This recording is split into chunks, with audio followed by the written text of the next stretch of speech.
जय श्री राधे, जय श्री कृष्णा। आप सभी को गीता जयंती व मोक्षदा एकादशी की हार्दिक शुभकामनाएं। गीता क्या है? गीता भगवान श्री कृष्ण के हृदय का गीत है। गीता हमें शक्ति देने आई है, निर्भय बनाने आई है, हमें अमर संदेश सुनाने आई है। गीता आत्मा की अमरता बताने आई है, कर्तव्य में दृढ़ता सिखाने आई है। गीता कर्म करते हुए भी निर्लेप रहने की कला सिखाने आई है। इसलिए आप सभी भक्तों से अनुरोध है कि प्रतिदिन गीता के एक श्लोक का अध्ययन अवश्य करें और अपने बच्चों को भी करवाएं। अब बात करते हैं मोक्षदा एकादशी की। मोक्षदा एकादशी मार्गशीर्ष मास के शुक्ल पक्ष की एकादशी को मोक्षदा एकादशी कहते हैं। इस व्रत के प्रभाव से पितरों को मोक्ष की प्राप्ति होती है।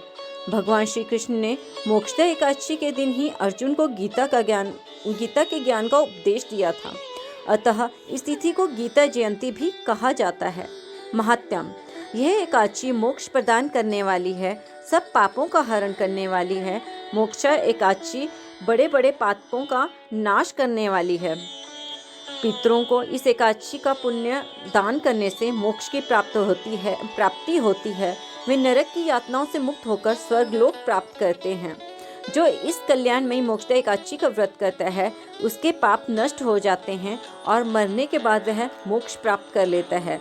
यह मोक्ष देने वाली मोक्षदा एकादशी मनुष्य के लिए चिंतामणि के समान समस्त कामनाओं को पूर्ण करने वाली है।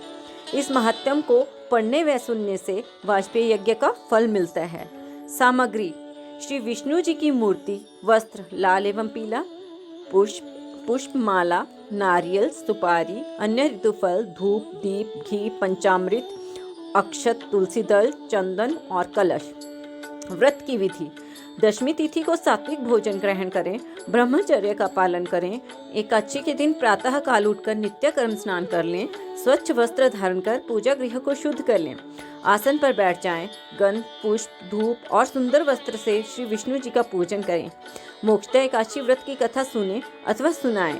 आरती करें। उपस्थित लोगों में प्रसाद वितरित करें। रात्रि में विष्णु जी की प्रसन्नता के लिए नृत्य, गीत और स्तुति के द्वारा जागरण करना चाहिए। द्वादशी के दिन प्रातः काल उठकर स्नान करें। श्री विष्णु भगवान जी की पूजा करें। ब्राह्मणों को भोजन कराएं। उसके उपरांत स्वयं भोजन ग्रहण करें। कथा: महाराज युधिष्ठिर ने कहा, हे भगवान, आप तीनों लोकों के स्वामी हैं, सबको सुख देने वाले और जगत के पति हैं। मैं आपको नमस्कार करता हूँ। हे देव, आप सबके हितैषी हैं, अतः मेरे संशय को दूर कर मुझे बताइए कि मार्गशीर्ष शुक्ल एकादशी का नाम क्या है? उस दिन कौन से देवता का पूजन किया जाता है और उसकी क्या विधि है? कृपया मुझे बताएं। भक्त वत्सल भगवान श्री कृष्ण कहने लगे कि धर्मराज, तुमने बहुत ही उत्तम प्रश्न किया है। इसके सुनने से तुम्हारा यश संसार में फैलेगा। मार्गशीर्ष शुक्ल एकादशी अनेक पापों को नष्ट करने वाली है। इसका नाम मोक्षदा एकादशी है। इस दिन दामोदर भगवान की धूप, दीप, नैवेद्य आदि से भक्तिपूर्वक पूजा करनी चाहिए। इस विषय में पुराणों की कथा मैं तुमसे कहता हूँ। गोकुल नाम के नगर में व्याखानस नामक राजा राज्य करता था। उसके राज्य में चारों वेदों के ज्ञाता ब्राह्मण रहते थे। वह राजा अपनी प्रजा का पुत्रवत पालन करता था। एक बार रात्रि में राजा ने स्वप्न में देखा कि उसके पिता नरक में हैं, तो उसे बड़ा आश्चर्य हुआ। प्रातः वह विद्वान ब्राह्मणों के पास गया और अपना स्वप्न सुनाया। कहा कि मैंने अपने पिता को नरक में कष्ट उठाते देखा है। उन्होंने मुझसे कहा कि हे पुत्र, मैं नरक में पड़ा हूँ, यहाँ से तुम मुझे मुक्त कराओ। जब से मैंने ये वचन सुने हैं मैं बहुत बेचैन हूँ। चित्त में बड़ी अशांति हो रही है।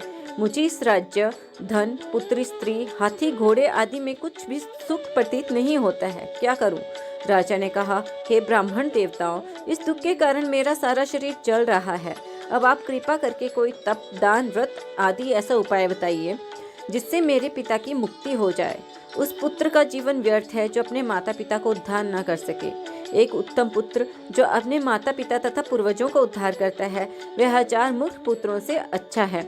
जैसे एक चंद्रमा सारे जगत में प्रकाश कर देता है परंतु हजारों तारे नहीं कर पाते। ब्राह्मणों ने कहा, हे राजन, यहाँ पास ही भूत, भविष्य, वर्तमान के ज्ञाता पर्वत ऋषि का आश्रम है। आपकी समस्या का हल वे अवश्य करेंगे। ऐसा सुनकर राजा मुनि के आश्रम पर गया। उस आश्रम में अनेक शांत चित्त योगी मुनि तपस्या कर रहे थे। उसी जगह पर्वत मुनि बैठे थे। राजा ने मुनि को साष्टांग दंडवत किया। मुनि ने राजा से सांगोपांग कुशल पूछी। राजा ने कहा, महाराज, आपकी कृपा से मेरे राज्य में सब कुशल है, लेकिन अकस्मात मेरे चित्त में अत्यंत अशांति होने लगी। ऐसा सुनकर पर्वत मुनि ने आंखें बंद कर ली और भूत विचारने लगे। बोले, हे राजन, मैंने योग बल के द्वारा तुम्हारे पिता के कुकर्मों को जान लिया है।